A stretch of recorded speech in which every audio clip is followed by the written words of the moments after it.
I'm getting a little bit more professional this week. It's not mirror writing. How can I prove that? Look, it's the right way round. And the reason the video is the right way round is because I've got the camera facing obviously the right way round, but with a broken off Ducati mirror precariously balanced on a bit of broken thing behind the phone. I can now make sure that I'm in the camera. I've got the stool super low, so I feel like a little infant at a junior school desk and everything's much higher than I can reach. But I think I've got the image right. Well, within the camera. My image, there's no hope for. Anyway, welcome to this week's book review with a buzz. And this week, because I haven't read anything, purely from memory, I'm going to talk about Dom Giles's Gone Riding. Now, to start with, he was another person that I met. And the other thing is I haven't bothered turning the heating on in the shed, haven't bothered lighting a fire because I haven't been in it much today, hence the excessive amount of clothing. Anyway, so Dom Giles was one of these people I met through going to various bike shows where we were all trying to sell our books. And inevitably, we did the swapsy thing, you know, I'll show you mine if you show me yours. And back then, I probably only had one book out. And I opened it and started reading it. And I thought, oh, this is good. Oh, this is really good. This is funny. This is informative. This is clever. And I thought, oh, I don't want to read this. Because back then, only one book into my 3-book career, I thought, I don't want this to sway my judgment, to influence my writing style. So I put it down and I didn't read it for about 5 years. and then, having run out of stuff to read and a little bit more confident in my own style, I picked it up again. It's really good. So, Dom Giles is a teacher. He's a history teacher. He teaches history and politics. So, pretty switched on, and he's also very ethical, very green. In fact, he was a candidate for his local Green Party. I don't think at the last election, but the one before. But if there's not a date on this, that's irrelevant.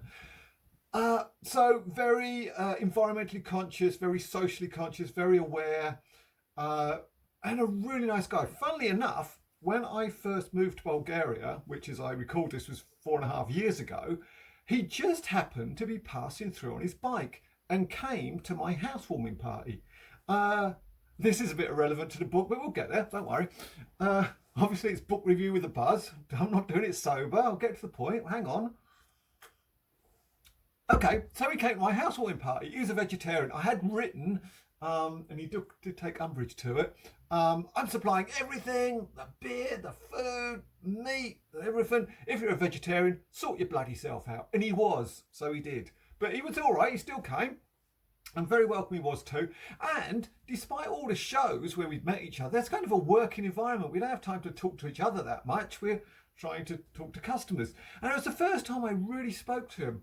And I gained a lot of respect for the guy, because one of the things he said, and I always remember this, he said, if you've got a problem with watching an animal being killed, perhaps you should consider your eating habits. Meaning, you know, if it's all very well saying, oh yeah, I love the taste of steak, but I was walking to a friend's house down the village one winter and there was a cow laying on the snow with its throat slashed and blood all over the white snow, convulsing because it'd just been killed for meat.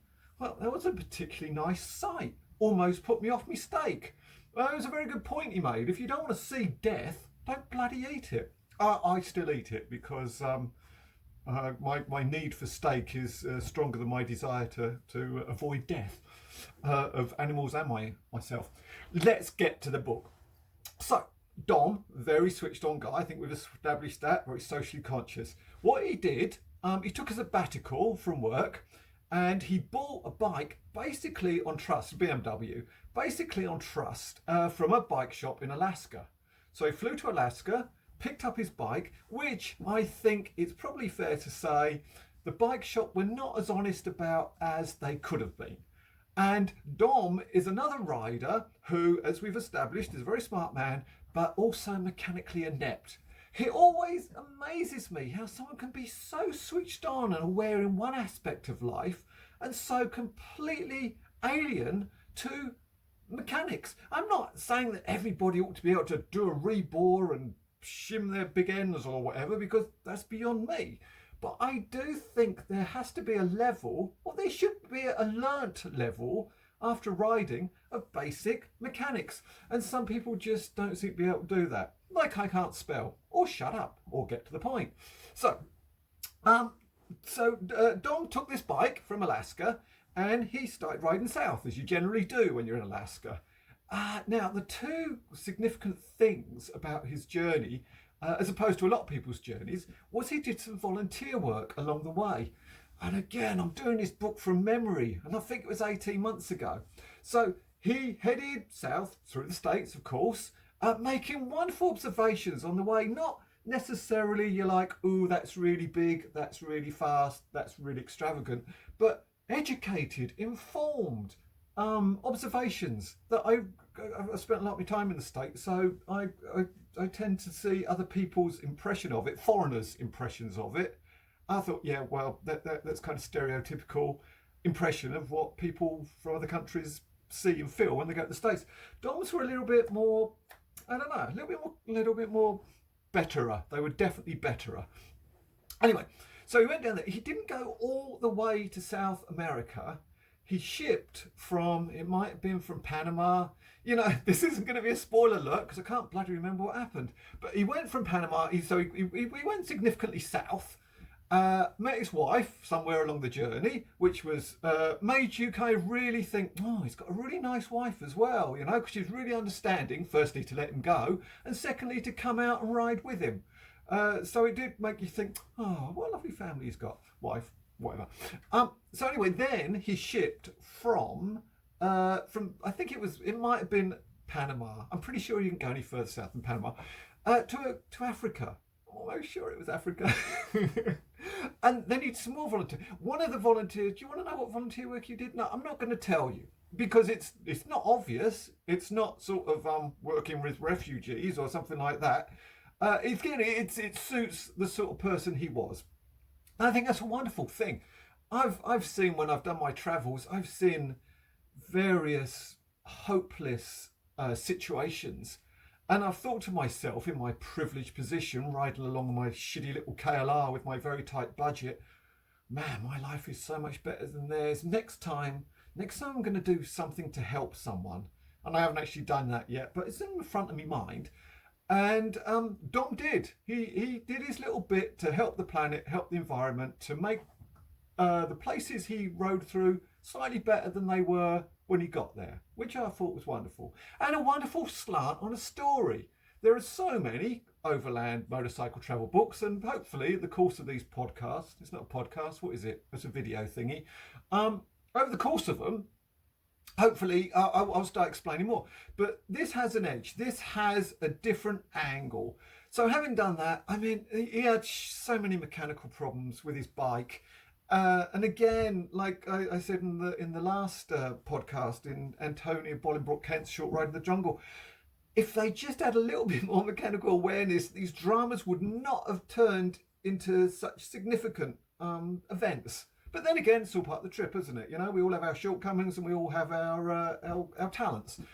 So that was his trip. Alaska down to somewhere in Central America, definitely almost. And then from almost certainly the continent of Africa back probably all the way home. Definitely got the bike all the way back to the UK because I've seen it.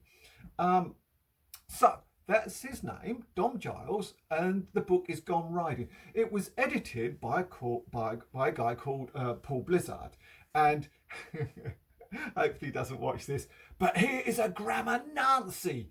If ever I post anything on Facebook and he sees it, rather than react to what I've written, he reacts to the way I've written it, because I always get something wrong.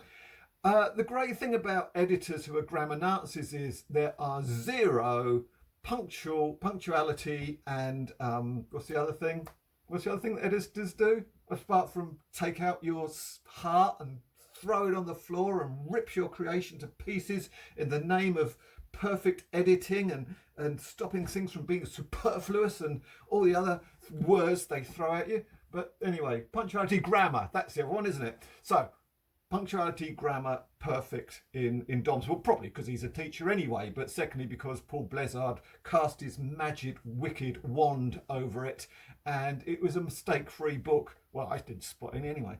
Because if I did, I would have been on. I would have been there. Paul Blezard, I think you'll find you missed this, but I never got the chance. Anyway, Gone Riding by Dom Giles. I'm not doing a star rating, but if I did, this would definitely get more than average. It's a wonderful book. It's a one-off book. It was a one-off journey insofar as a one-off sabbatical, although the guy never stops travelling. And that's book review with a buzz, and it is a little bit buzzy, and it's definitely a lot colder today than the last one. Thanks for watching.